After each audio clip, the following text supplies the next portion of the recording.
Hi, I'm Jay and welcome back to my channel. I'm back with another in-depth review of one of Eriy's books. I've either will do or already, depending on when you watch this, have done reviews of these, of all of her books in my channel, or rather of all of the Japanese, only Japanese published books, so her three tracing books and the three books in this series. These ones.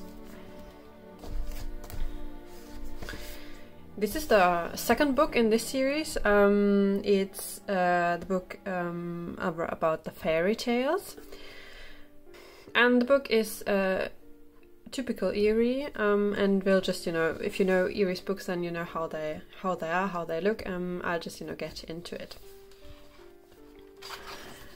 Again, I have to apologize for any sneezing, coughing, or general stuffiness of my voice. I have a pretty bad hay fever, which is ironic because the weather is pretty bad. It's not sunny at all, so well. We start with a little introductory page where this is Manor and this is Hershey. They feature in her, I think they feature in her romantic country books too, and they feature in the three around the world books here too, and it basically says that they have a library with countless books, and Manor likes to read them and read all the fairy tales they in. And this is what this book is about. It's about all the different fairy tales. The book starts, as with her other books, with a table of contents where she gives a title to each picture and a little blurb on what you see or what the inspiration behind the picture was. I won't pretend that I just, can read this and understand. I had a help from Google Translate, so I think I got everything, but I apologize for any inconsistencies. So the book is made out of the different authors. So it groups the fairy tales that are in the book by author, and we start with shorturl, actually. So I'll just flip through and talk about each page briefly. We start with, as I said, shorturl, who apparently, I had to look this up, collected fairy tales just like the Brothers Grimm did. And the first two pages are like the tale of Cinderella.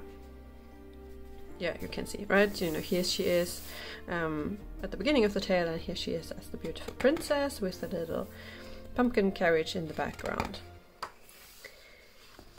And then the two next pictures are the Puss in Boots. Here she is, or he, I think it's a he, the Puss, without his boots, and here he is in all his glory. I actually know both of these stories as Brother Grimm's story, but Eriy has put them on the shorturl.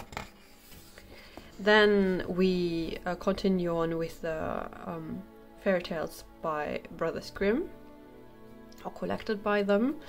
This is the fairy tale of the 12 dancing princesses, and these are the 12 princesses. It's not actually showing them dancing or such. The tale goes like this: that the king locks his 12 daughters up every night so that they can't leave and do mischief, and every morning her dancing shoes are completely worn out, and he's completely confused by how this is because he has locked them up, and he puts out the price of his daughters in hand in marriage, as it's always the same.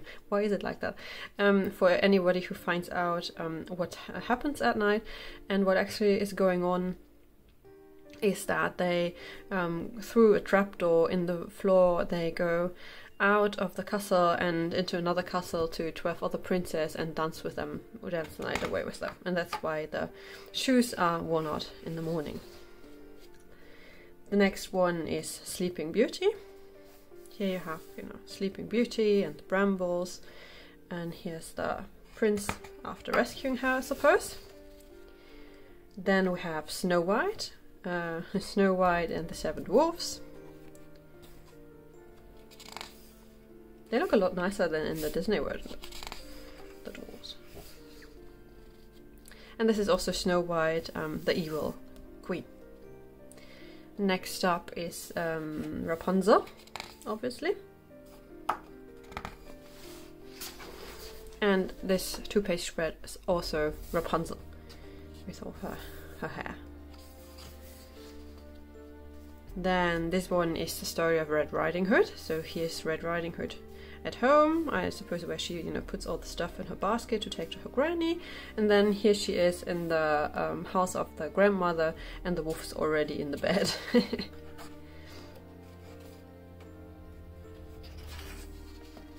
Then the next story is about Snow White and Rose Red. So these are the two sisters, Snow White and Rose Red, and this is the bear that they let in their house during winter so that it can warm up.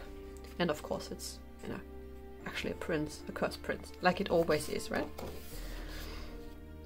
Then these 2 pages are the story of Hansel and Gretel. Unfortunately, you only have the little house and no Hansel or Gretel or witch is to be seen, but oh well. The next 2 confused me a bit, because I understand the story as a story that's very local, that I know because of my hometown, but it has nothing to do with the Brothers Grimm. It's like these little people who do the work for the shoemaker during the night. And I actually know the story as during the night he was, the good shoemaker. During the night they ordered the work for him, so in the morning was everything done. And but his wife, who wanted to really know what was going on during the night, she put out peas on the dried peas on the stairs. So the little Heinzelmännchen, that's what they're actually called, tripped and fell down, and then she ran and saw them, and they vanished, never to be seen again. And the poor shoemaker then had to do this work all by himself. I don't know whether this is actually that fairy tale, because it has nothing to do with the Brothers Grimm, but I like to pretend it is.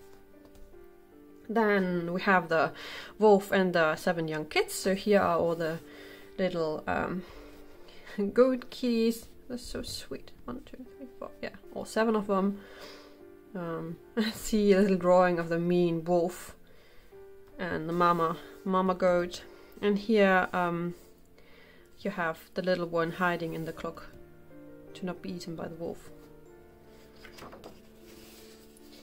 Then we go on to stories by Hans Christian Andersen. These 2 are the story of Thumbelina. So this little girl who's so tiny, like a thumb. Then we have the story of the Snow Queen. Here, I suppose this is the Snow Queen and her castle. Then this is obviously the Little Mermaid. Here she is looking at the castle, and this is underwater. Oh, and we have a cat cameo. Oh, okay, Little Mermaid.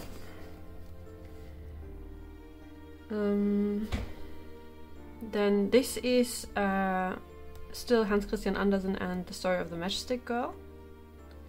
Then we have a new chapter here, which is called Arabian Nights, and this is Scheherazade, telling her stories of 1001 Night.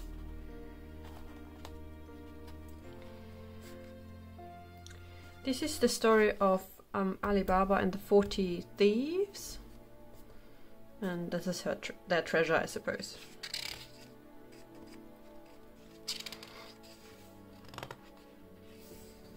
And this is the story of Aladdin and the Magic Lamp. Unfortunately, only the Magic Lamp is shown. I really love that story, and the Disney movie to it, of course.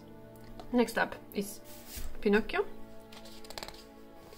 Then the next 2 pages are actually another author I know nothing about, and neither of the story. He's called Maurice Maeterlinck.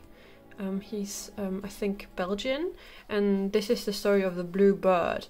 As far as I could find, this is actually a play about these 2 poor kids in search of happiness.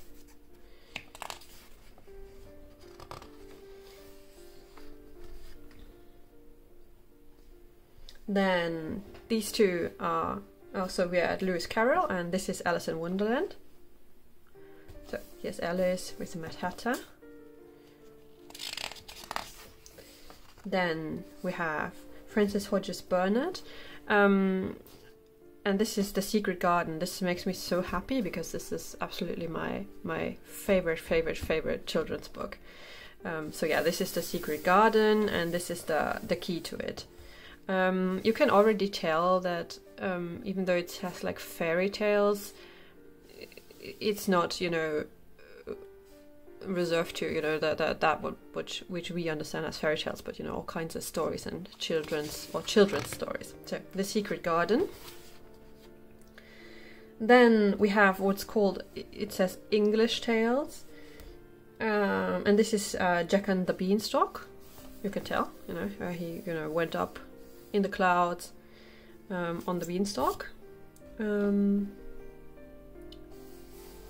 These two, I think, Chickies with the eggs. Then we have the story of 3 little pigs with their house before the wolf blew it away, I suppose. This is Jonathan Swift and the story about Gulliver's Travel, I think is the English title. And you can tell, you know, he's either a giant or the things are very tiny. Then the next two are a story by Zelmalagalev, which is called The Wondrous Adventures of Niels.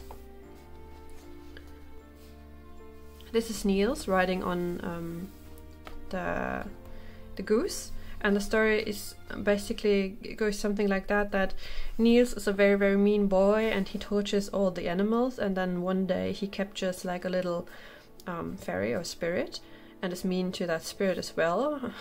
And the spirit then curses him to be very tiny and be able to speak with the animals. And then a flock of wild geese fly over the farm where he lives, and their white goose, this one, I think it's called Michael, flies away with them and wants to fly away with the geese. So he hops onto it to stop it from flying away. And then together they have all kinds of travels, and during the travel, you know, Niels learns not to be mean to other animals. So I suppose that's, you know, him flying away. I think that's pretty famous. I think it's the cover of the book or something, and this is his little house under the books when he's tiny. Then we have the Wizard of Oz, obviously, here, and it also belongs, you know, to the Wizard of Oz. Second page. Then we have a Russian tale that I don't know. It's the Tale of the Big Turnip. As you can tell, you know, there's the big turnip, and here I suppose they're all feasting from it. Then we go over to Japanese tales, and this is the tale, the two pages here, the tale of the Princess Kaguya. This is her. The Princess Kaguya is actually, I think, the goddess of the moon, and she was found as a baby in a little bamboo stalk. And as it always is, she grew up to be extremely beautiful, and then she turned down 5 suitors with impossible tasks, and in the end she returned to the moon. Princess Kaguya. And this one,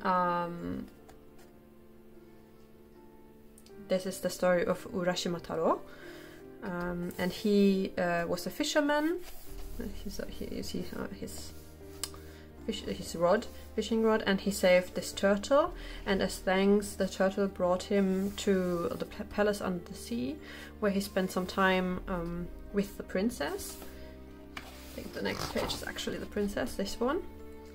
And when he returns, he thinks only a couple of days has passed, but actually it has been 100 years. So the tale of Urashima Taro. And on this side is the Chinese zodiac signs.